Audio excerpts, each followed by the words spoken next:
نحمدہ و نصلی علی رسول الکریم اما بعد فاعوذ باللہ من الشیطان الرجیم بسم اللہ الرحمن الرحیم ربی شرح لی صدری، اے میرے رب میرا سینہ کھول دے، ویسر لی امری، اور میرے کام کو میرے لیے آسان کر دے، واحلل عقدۃ من لسانی، اور میری زبان کی گرہ سلجھا دے، یفقہوا قولی، تاکہ لوگ میری بات سمجھ سکیں۔ احباب ذی وقار، آج کا میرا ولاگ پاکستان کے ہر دل عزیز لیڈر، پاکستان تحریک انصاف کے بانی چیئرمین جو آج کل پس زندہ ہیں، عمران خان صاحب کی نظر۔ احباب ذی وقار، اللہ پاک دنیا میں ہر انسان کو ایک موقع فراہم کرتا ہے اور اس موقع کا فائدہ اٹھا کر انسان اپنی تاریخ بنا دیتے ہیں۔ تو جن لوگوں کو اللہ نے تاریخ بنانے کا موقع دیا، وہ لوگ احباب ذی وقار مٹی کے گھر بناتے رہے، اس میں مصروف رہے۔ آخر میں ان لوگوں کے نہ وہ گھر رہے، نہ ان کے نام رہے، نہ ان کے رتبے رہے، بلکہ وہ لوگ اپنے بڑے بڑے گھروں میں بیٹھ کر گزرے وقت کی راکھ خریدتے رہے۔ احباب ذی وقار، اللہ کی اس سرزمین پر اللہ کے بخشے ہوئے اقتدار کے بجائے جب کوئی شخص عزت کے بجائے دولت کا انتخاب کرتا ہے، اپنے بچوں کے مستقبل کا انتخاب کرتا ہے، تو اللہ تعالیٰ اسے عبرت سرائے کی اینٹ بنا کے رکھ دیتا ہے۔ احباب ذی وقار، پاکستان کے سیاستدانوں کی مثال آپ کے سامنے ہے۔ دو بڑی سیاسی جماعتوں کے لیڈر، نام نہاد لیڈر، انہیں لیڈر تو نہیں کہا جا سکتا، آصف علی زرداری اور نواز شریف۔ آپ دیکھ لیجئے کہ اللہ نے اپنی زمین ان لوگوں پر تنگ کر دی ہے، وہ کسی کی خوشی کسی کی غمی اور پبلک میں وہ جا نہیں سکتے۔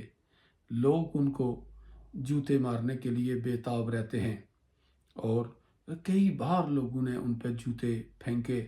میاں نواز شریف پہ بھی جوتا اچھالا گیا، آصف علی زرداری پر بھی جوتا اچھالا گیا، اور کبھی انہیں نکلنے نہیں دیتے ہیں، چور چور کے نعرے لگاتے ہیں۔ یہ لوگ جو ہیں یہ اپنی تاریخ اس طرح بناتے رہے، اور ان کے مد مقابل جو آدمی تھا اس کا نام تھا عمران خان۔ احباب ذی وقار، اس شخص نے اپنی زندگی کا آغاز کیا، اس نے کرکٹ سے آغاز کیا، اور اس نے بھی وہاں بھی بڑی سخت محنت کی۔ ریاضت شاکہ کے بعد وہ شخص جو ہے وہ ایک ورلڈ کپ جیتنے میں کامیاب ہوا۔ اس کے بعد احباب ذی وقار اس نے ایک اور ٹھان لی کہ وہ عوامی خدمت کے جذبے سے سرشار انسان تھا۔ اس نے کینسر کا اسپتال بنانے کا عزم صمیم کیا، اور اس میں 18-20 جو ڈاکٹر اس نے بلائے مشاورت کے لیے، وہاں مشاورت کا عمل جب مکمل ہوا تو 20 میں سے آلموسٹ 18 لوگوں نے جو ڈاکٹرز تھے انہوں نے یہ کہا کہ پاکستان کے اندر کینسر کا اسپتال اس طرح کا جس میں غریبوں کا علاج فری ہو، یہ ممکن نہیں ہے۔ لیکن احباب ذی وقار، وہ آنی حساب کا مالک شخص ہے، اس کے عزائم اتنے بلند ہیں کہ آپ تصور نہیں کر سکتے، اور اعصابی طور پہ وہ لاسانی انسان ہے۔ آپ اتنے مضبوط اور لوہے کے اعصاب کا مالک شخص کوئی دوسرا نہیں دیکھ سکتے۔ اس شخص نے یہ ٹھان لی کہ میں یہ کام کروں گا، اور اس نے وہ کینسر کا اسپتال مکمل کیا۔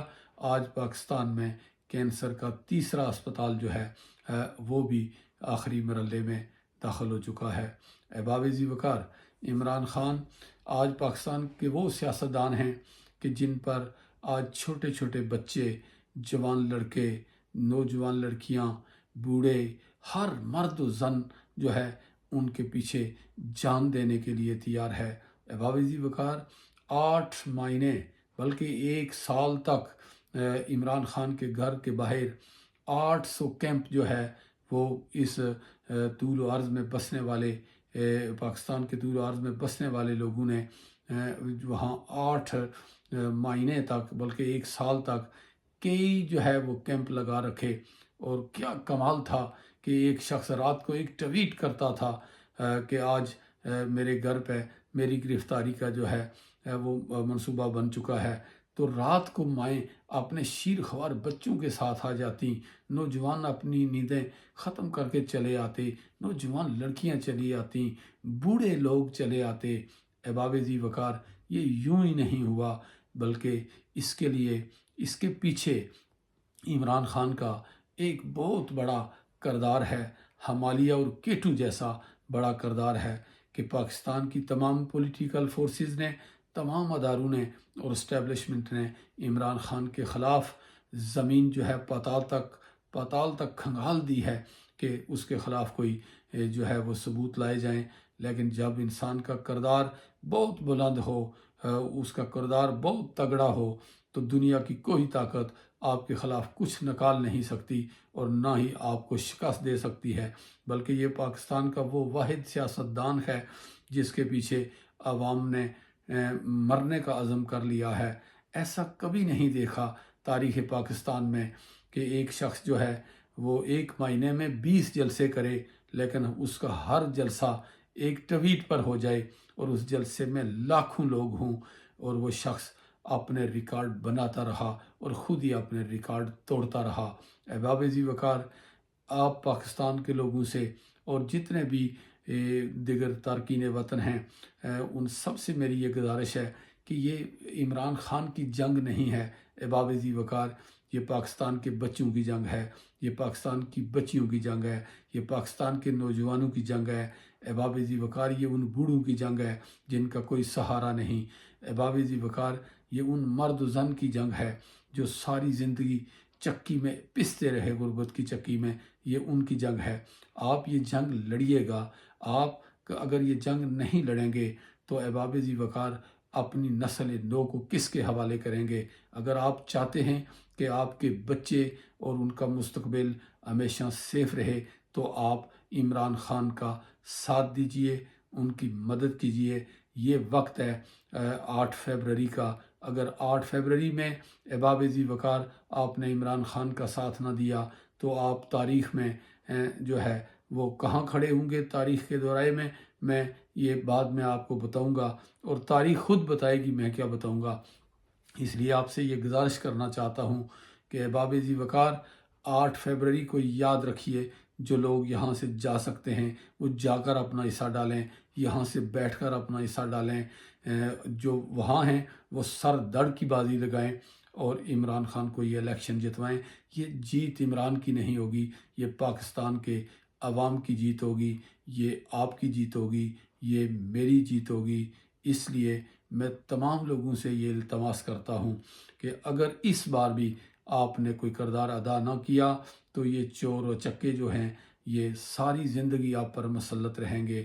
یہ آپ نے کبھی ایسا نہیں دیکھا ہوگا کہ ایک اشتہاری، ایک مفرور جو ہے اس کو جو ہے وزیر اعظم کے جہاز میں بٹھا کر پاکستان لایا جائے، پھر سارا عدالتی نظام جو ہے وہ ایئرپورٹ پر پہنچ کر اسے فیسیلیٹیٹ کرے، اور احباب ذی وقار بات یہاں تک نہ رہے، پھر نیب سے اس کے سارے کیس ختم ہو جائیں، پھر تمام اداروں سے جتنے کیس اس کے بنے ہوئے تھے وہ ختم کر دیے جائیں، بات یہاں تک بھی نہ رہے، بلکہ اس کے مد مقابل جو پاکستان کے عوام کی ہر دل عزیز جماعت ہے اس کے ٹکڑے ٹکڑے کر دیے جائیں، اس کے لوگوں کو اٹھا کر جو ہے ان پر ظلم اور تشدد کی انتہا کی جائے، اور پھر آخر میں تمام حلقوں سے تمام پاپولر لوگوں کے کاغذات نامزدگی مسترد کر دیے جائیں۔ جس معاشرے میں صنم جاوید کا مقابلہ نہیں ہو سکتا، احباب ذی وقار اس کے کاغذ صرف خوف کی وجہ سے مسترد کر دیے گئے، وہاں آپ کسی کا کیا مقابلہ کریں گے؟ یہ لوگ اپنی کھیل سے پہلے اپنی کھیل ہار چکے ہیں۔ یہ جنگ عمران خان جیتے گا اور ہم جیتیں گے، آپ جیتیں گے۔ احباب ذی وقار، میں آخر میں پھر آپ سے التماس کرتا ہوں کہ یہ جنگ جیتنے کے لیے آپ کو عملی کردار ادا کرنا چاہیے۔ وہ کسی بڑے شخص کا یہ قول ہے کہ ووٹ ابر رحمت کا وہ قطرہ ہے جو گرتا ہے کسی مچھلی کے منہ میں تو موتی بن جاتا ہے، اور اگر گرتا ہے کسی سانپ کے منہ میں تو زہر بن جاتا ہے۔ والسلام علیکم۔